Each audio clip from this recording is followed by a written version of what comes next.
Welcome back to our channel education for you தமிழா. அனைவருக்கும் வணக்கம். இப்போ அடுத்து அரசு தேர்வு அப்படின்னு பார்த்திங்கன்னா முக்கியமாக இருக்கிற 2 தேர்வு எது அப்படின்னு பார்த்திங்கன்னா நமக்கு செகண்ட் கிரேட் டீச்சர்ஸும் டிஎன்பிஎஸ்சி குரூப் 4ம் தான். இதுக்கு பார்த்திங்கன்னா பல லட்சம் பேர் அப்ளை பண்ணிவிட்டு வெயிட் பண்ணிகிட்ருப்பாங்க. குரூப் 4க்கு பார்த்திங்கன்னா கிட்டத்தட்ட 20 லட்சம் பேர் அப்படின்னு சொல்கிறாங்க.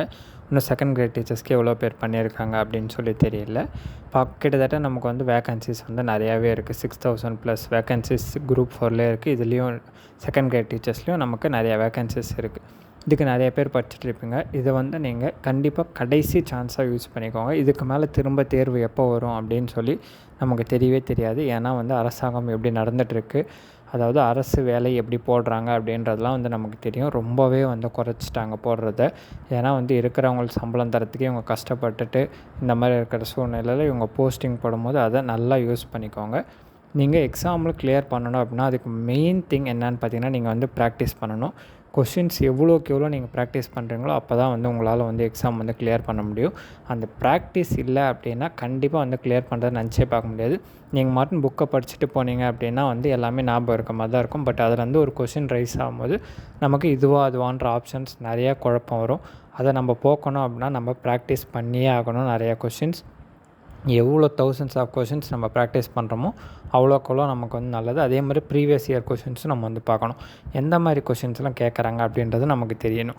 இது எல்லாத்துக்குமே உங்களுக்கு சொல்யூஷன் பார்த்திங்கன்னா ஒரே புக்கில் இருக்குது.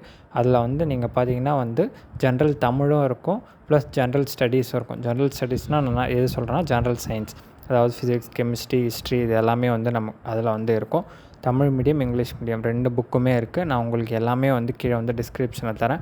சப்போஸ் உங்களுக்கு தமிழ் எலிஜிபிலிட்டிக்கு வேணாம், எனக்கு ஜென்ரல் சயின்ஸ் மட்டும் போதும் அப்படின்னா அதுக்கு தனியாக புக் இருக்குது. அதுவும் நான் உங்களுக்கு கீழே டிஸ்கிரிப்ஷனில் நான் லிங்க் தரேன். அதே மாதிரி ஃபஸ்ட்டு கமெண்ட்லேயே நான் பின் பண்ணி வைக்கிறேன். சரிங்களா?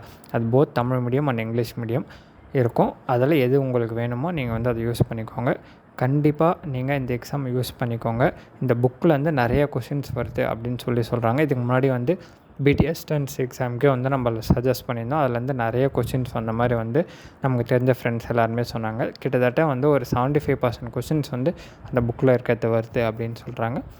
அந்த புக்கில் பார்த்திங்கன்னா உங்களுக்கு கொஷின் ஆன்சர் எல்லாமே இருக்கும். அப்படியே இருக்காது. ஒரு பேஜ் தள்ளி உங்களுக்கு ஆன்சர்ஸ் இருக்கும். நீங்கள் படிச்சுட்டு நீங்கள் ப்ராக்டிஸ் பண்ணி கொஷின்ஸ் கரெக்டாக மார்க் பண்ணியிருக்கீங்களா நீங்கள் செக் பண்ணி இதில் டெஸ்ட் பண்ணிக்கலாம். திரும்ப அந்த கொஷின்ஸை படிக்கும்போது உங்களுக்கு நல்லாவே நாலேஜ் கெயின் ஆகும். சரிங்களா? கண்டிப்பாக வாங்கி யூஸ் பண்ணுங்கள். ரொம்பவே உங்களுக்கு 350 300 சம்திங் தான் இருக்கும். உங்களுக்கு கிட்டத்தட்ட ஒரு 10,000 கொஷின்ஸ் கிட்ட அந்த புக்கில் இருக்கும். ஸோ மிஸ் பண்ணிடாதீங்க. வாங்கி அதை யூஸ் பண்ணிக்கோங்க. சரிங்களா? மற்றொரு வீடியோவில் சந்திப்போம். நன்றி, வணக்கம்.